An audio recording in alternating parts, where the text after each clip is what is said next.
అందరికీ శుభోదయం అండి. నేటి సాక్షి పేపర్ హెడ్లైన్స్ ఒకసారి చూద్దాం. 63 కరోనా JN1 కేసులు. గత 24 గంటల్లో దేశవ్యాప్తంగా కరోనా JN1 పాజిటివ్ కేసులు 63 వెలుగు చూసినట్లు కేంద్రం సోమవారం ప్రకటించింది. కట్టేసి ఒళ్లంతా బ్లేడుతో కోసి అబ్బాయిగా మారిన స్నేహితురాలిని ఎవరు ఆదరించకపోవడంతో సానుభూతితో మాట్లాడిన పాపానికి ఓ అమ్మాయి హత్యకు గురైంది. ఆల్-మజ్జిగపై దాడులు. నిరుపేదల సాధికారతే ధ్యేయం.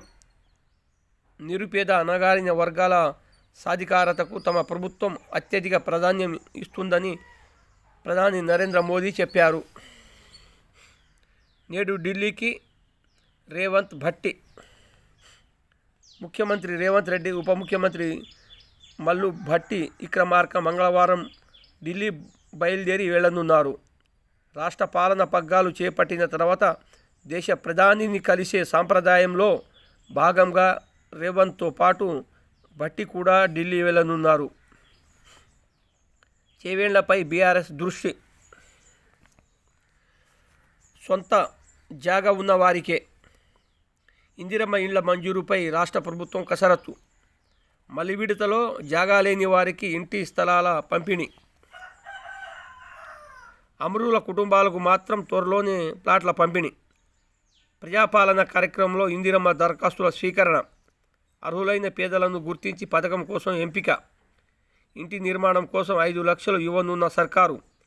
లబ్ధిదారులు వెంటనే పనులు చేపట్టేలా ఏర్పాట్లు. ఇళ్ల నిర్మాణం డిజైన్ విషయంలో మాత్రం పలు సందేహాలు. ఇంటి స్థలాల పంపిణీ కోసం త్వరలోనే భూసేకరణ చేపట్టాలని నిర్ణయం. ప్రజాపాలనలో దరఖాస్తుల స్వీకరణ. 6 జీవితాలను కమ్మేసిన పొగమంచు. నల్లగొండ జిల్లా నిడమనూరు సమీపంలో 2 రోడ్డు ప్రమాదాలు. రోడ్డు దాటుతున్న వ్యక్తిని ఢీకొట్టిన బైక్, 2 మృతి. ఈ ఘటనలో చనిపోయిన యువకుడు వద్దకు బయలుదేరిన కుటుంబ సభ్యులు. వారు వస్తున్న వాహనాన్ని ఢీకొట్టిన ఆయిల్ ట్యాంకర్. 4 మృతి. బైక్ ప్రమాదం జరిగిన స్థలానికి కిలోమీటర్ దూరంలోనే ఘటన. రోడ్డు కనబడక చెరువులోకి దూసుకెళ్లి నీట మునిగిన కారు. 1 మృతి. ఘటన సమయంలో కారులో 5 ఈదుకుంటూ బయటపడిన 4. మరింత తగ్గనున్న ఉష్ణోగ్రతలు. ఉత్తరాదిని కమ్ముకున్న పొగమంచు.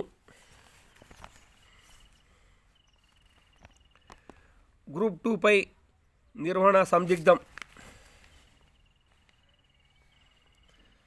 కోదండరాంకు కీలక పదవి. ప్రొఫెసర్ కోదండరాం టీజేఎస్ అధ్యక్షుడు హోదాలో ఉప ముఖ్యమంత్రి భల్లు విక్రమార్కతో భేటీ అయ్యారు. ఆయనకు రాష్ట్ర స్థాయిలో కీలక పదవి ఇస్తారని, లేదంటే ప్రభుత్వ ప్రధాన సలహాదారులుగా కూడా నియమించే అవకాశం ఉందని తెలుస్తుంది. షార్ వస్తున్నారు.